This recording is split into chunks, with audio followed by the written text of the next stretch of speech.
حياكم الله في حوار جديد يخص المجتمع العراقي، وفي ظل التحول الرقمي المتسارع الذي يشهده عالمنا اليوم، لم تعد الجريمة حبيسة الشوارع المظلمة، بل انتقلت إلى عمق مساحاتنا الخاصة عبر شاشات الهواتف والحواسيب.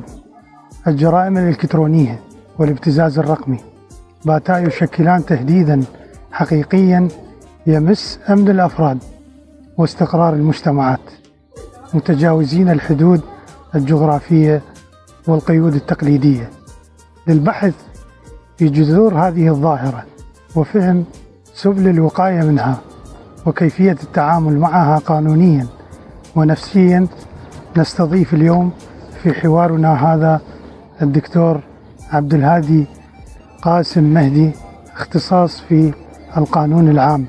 أهلا وسهلا ومرحبا بك دكتور. أهلا وسهلا بك، حياكم الله، كل هلا بكم. دكتور، حضرتك بالنسبة لنا كطلاب معرف بالنسبة لنا، الله يحفظكم، فيا ريت بس للمشاهد تعرف بحضرتك. دكتور عبد الهادي قاسم البيضاني، دكتوراه قانون عام، تدريسي بكلية الإعلام الجامعة العراقية قسم الصحافة. أهلا وسهلا الله دكتور. يسلمك. حضرتك تعرف التحول الرقمي الآن، نعم. المتسارع والابتزاز الإلكتروني، نعم. اللي موجود، اللي راح بها فئة من الشباب صحيح. والبنات. نعم. خاصة. نعم. فبداية دكتور، الجريمة الرقمية تحديدا تختلف عن الجريمة التقليدية؟ نعم. بادئ الأمر، الجريمة الإلكترونية بكل تأكيد تختلف من ناحية نطاقها، نعم، ومحاسبة المعاقب مالتها.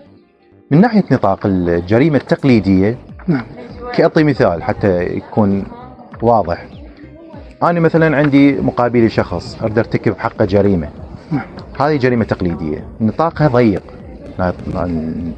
يعني مو واسع النطاق، عكس الجريمة الإلكترونية الرقمية اللي ممكن شخص في قارة أو في بلد ما يبتز إلكترونيا أو يخترق حساب شخص في دولة ما.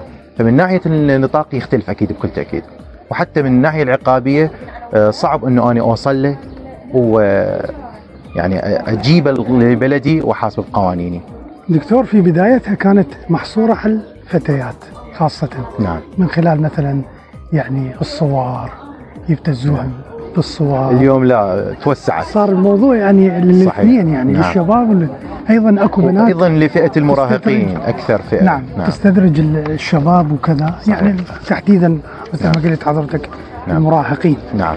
اليوم دكتور، المبتز الكترونيا تحديدا شنو اللي يريده بالضبط؟ يعني وين يريد يوصل؟ نعم، أحسنت. المبتز دائما هو، خلينا نعرف الجريمة الإلكترونية حتى أنا أعرف المبتز. الجريمة الإلكترونية هي كل فعل غير مشروع عنده غايات غير مشروعة.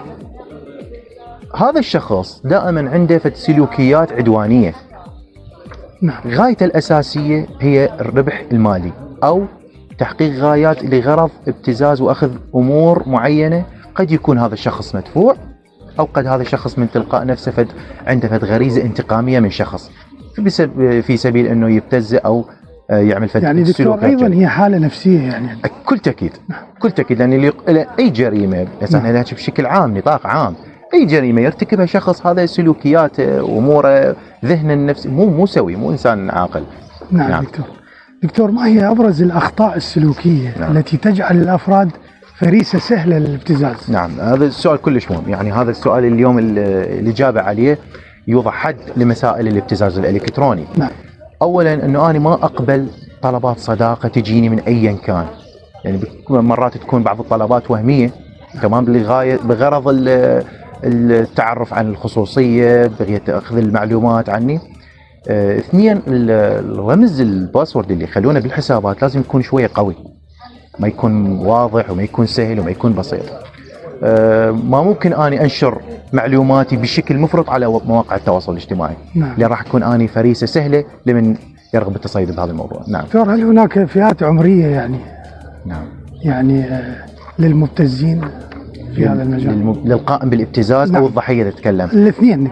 لا، بالنسبة للقائم بالابتزاز هو ما له عمر معين، بس للشخص الضحية نعم الضحايا محصورة تقريبا، الدراسات العلمية تشير إلى المسائل هذه تصل إلى المراهقين، إلى الشباب بالدرجة الأساس، لأن بعض الناس أو الفئات يكون ضعيف في استخدام وسائل التواصل الاجتماعي. ممكن أنا أبعث رابط، تمام، هذا الشخص مثلا راح يكون ضحية ما يعرف، مباشرة دخل على هذا الرابط بجهل، نعم. تمام، تم اختراقه بسهولة.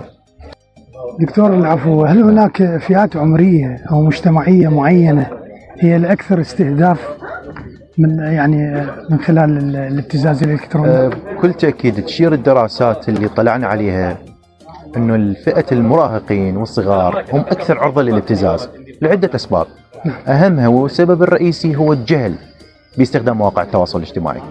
السبب الثاني الاخر نشر كافة المعلومات والبيانات الشخصية على مواقع التواصل الاجتماعي بشكل مفرط.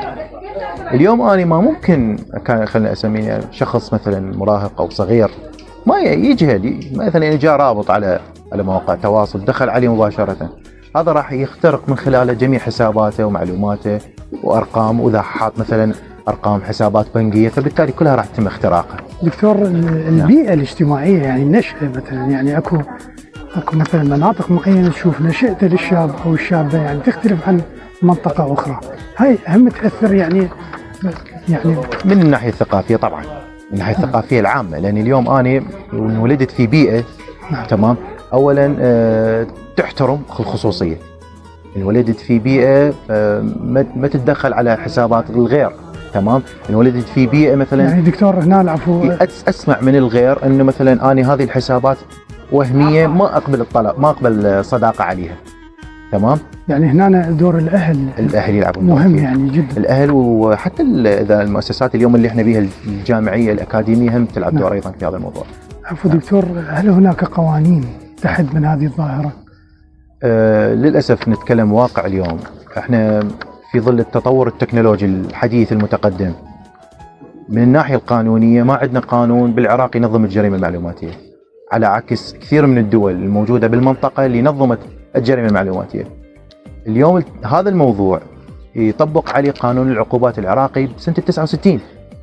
احنا اليوم في حاجة ماسة إلى تشريع قانون خاص بالجريمة المعلوماتية، يعني حتى يتم مواكبة لمسائل التطور اللي ما آلت إليه مواقع التواصل الاجتماعي، وكذلك الحال الذكاء الاصطناعي أيضا أضافت خطورة على البيانات الشخصية، على المعلومات، على الصور، شلون أني أحمي نفسي، فلازم عندي قانون ناظم ينظم هذه المسألة. نعم دكتور، هناك بعض المبتزين أو المبتزات يعني يقول لك أنا خطأت، بس بنفس الوقت يعني ما تقدر تجي يعني تفصح عن هذا الموضوع مثلا للسلطات، للجهات القانونية تمام. حتى ياخذون تمام. يعني هنا شنو اللي يعني ننصحهم في هذا أكثر شيء خلاص أنا أسلم موضوع، إذا أنا وقعت بالخطأ وصارت عندي يعني معلومات، بعض الشابات يقول لك أنا يعني أستحي أروح أبلغ مثلا مركز أو هنا أنا ما عندي غير هذا أنا الحل. صح خطأت وكذا، صح الإسراع بالموضوع والتبليغ عنه هو هذا أفضل حل، أسلم حل، لأن أنا اليوم مال أترك نفسي ضحية للمبتز ويساومني ماديا، وأنا بالتالي ما راح أضمن إنه هذا ما ممكن إذا أنا أعطيته مثلا مبلغ من المال راح يحذف المعلومات أو الصور الماخذة عني، تمام. فبالتالي أسلم حل هو أن تبليغ السلطات المختصة للقيام بالإجراءات السليمة بحق المبتزين. دكتور، كيف ترى مستقبل الجرائم الإلكترونية؟ شلون راح نقدر نسيطر على هذا المجال؟ هنا أحسن، هنا يجي دور القانون الجريمة المعلوماتية. نعم تمام، لأن احنا نشوف اليوم احنا دخلنا، أرجع وأقول لك في تطور الذكاء الاصطناعي، تمام، هذا الموضوع ده عمق من جراح مسائل الجريمة المعلوماتية. الابتزاز الإلكتروني سهل من المبتز، سهل عمله، يعني هسه صار ممكن يدخل ياخذ صورة من شخص في قاعد في مكان، يدخلها على تطبيق معين، يقعده في مكان مخل، تمام، يبتزل بسهولة بالذكاء الاصطناعي. نرجع ونقول هنا يجي دور القانون، وهذا القانون لازم يواكب التطورات التكنولوجية الحديثة، أيضا إضافة التقنيات حديثة جديدة عند وزارة الداخلية تنظم من هذه المسألة وتسوي أكفة فارق بين أنه هل هذه الصورة عدت بواسطة الذكاء الاصطناعي أو لا هذه حقيقية. هنا يجي دور التقنيات. دكتور، دور الجامعات والمؤسسات، نعم، شنو دورها في وعي هذه الفئة الضحايا خلينا نسميها او المواطنين بشكل عام. سؤال جدا مهم.